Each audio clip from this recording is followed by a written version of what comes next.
एक भाभी अपने देवर के साथ 3 साल से लगातार अवैध संबंध बनाती रहती थी।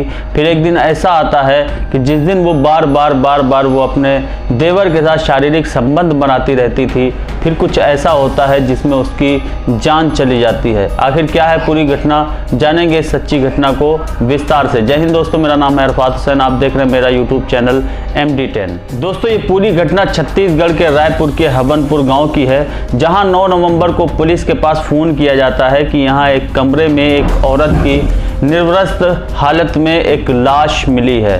पुलिस मौके पर पहुंचती है, देखती है, घटना की जानकारी लेती है। वहां औरत के पास में एक रस्सी पड़ी होती है, जिसको देखकर पुलिस को शक होता है कहीं ना कहीं ये लूटपाट का केस है। लेकिन कुछ ही देर के बाद पुलिस की सोच बदलती है, पुलिस का एंगल बदलता है और गांव वालों से पूछताछ पुलिस शुरू कर देती है। गांव में निकलती है, गांव वालों से कुछ पूछताछ करती है तो उसे पता चलता है कि इस महिला का एक देवर है जो पड़ोस में ही रहता है। पुलिस वहां पर जाती है और उसको उठाती है और उससे पूछताछ शुरू कर देती है। पुलिस जब उससे पूछती है कि जब महिला की मौत हुई, उसको मारा गया, जब तुम कहाँ थे, तो वो बताता है कि सर मैं यहाँ था भी नहीं, मैं बाहर था, शहर गया हुआ था, अपने काम कर रहा था। इसलिए पुलिस वहां से शक हटा देती है और दूसरी ओर पुलिस छानबीन शुरू कर देती है। जब पुलिस के सामने हत्या का कोई राज नहीं खुलता तो फिर से दोबारा पुलिस गांव में आती है और पूछताछ शुरू कर देती है।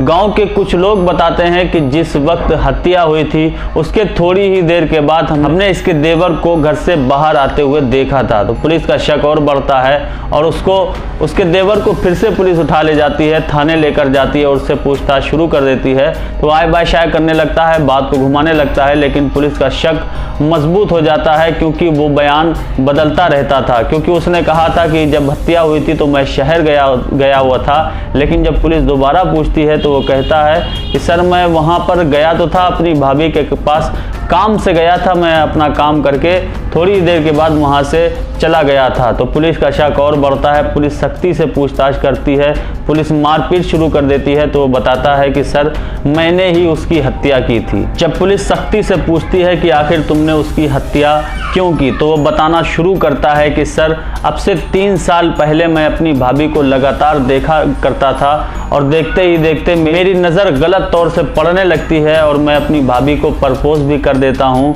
और भाभी ये मेरा प्रपोजल एक्सेप्ट कर लेती हैं और हम दोनों फ़ोन पर बात नहीं करते थे, हम दोनों ऐसे ही बात करते थे और धीरे धीरे हम लोगों की मुलाकात शुरू हो जाती है। जब घर पर कोई भी नहीं होता, जब मैं वहाँ पर चला जाता था और अपनी भाभी से मिलने लगता था, क्योंकि मेरी भाभी का एक 10 साल का बच्चा है जो ट्यूशन चला जाता है और उसका पति काम पर चला जाता है। घर पर मेरी भाभी अकेली हो जाती थी और मैं उनके साथ धीरे धीरे शारीरिक संबंध भी बनाना शुरू कर देता हूँ और मेरी भाभी की हवस धीरे धीरे बढ़ने लगती है।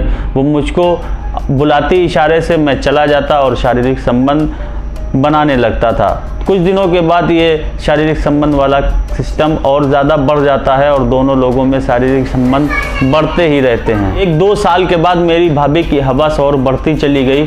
जब मैं वहाँ पर नहीं जाता था तो मेरी भाभी नाराज़ हो जाती थी और कहती थी तुमको आना ही पड़ेगा, नहीं तो मैं तुम्हारे घर वालों को बता दूंगी, गांव वालों को बता दूंगी, तुम्हारी इज्जत चली जाएगी।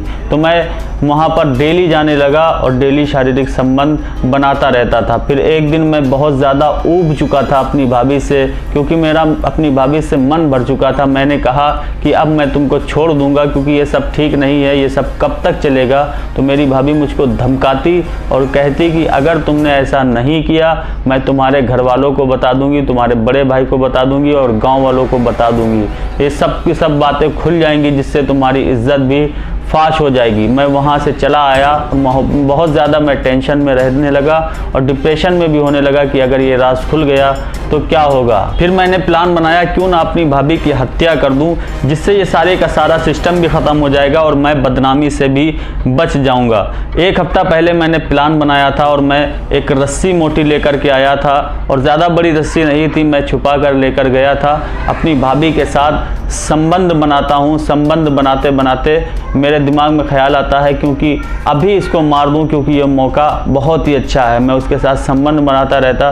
पीछे से मैंने रस्सी डाली, रस्सी डाल के मैंने फुल ताकत से उसको खींच दिया और जिसके बाद में उसकी थोड़ी ही देर के बाद मौत हो गई। उसके बाद में वहाँ से चला गया। इसी तरह से एक हवस की आग ने अंधा बनाकर एक देवर ने अपनी भाभी को ही मौत के घाट उतरवा दिया और भाभी की इसमें मौत हो गई और देवर जेल चला गया। उसको कई मुकदमे, कई धाराएं लगाकर जेल भेज दिया गया और उसको उम्र कैद की सजा हो गई। दोस्तों, आप इस पूरे मामले को कैसे देखते हैं, अपनी राय कमेंट्स बॉक्स में ज़रूर दें। तो मिलता हूँ एक और नई सच्ची घटना के साथ। जय हिंद।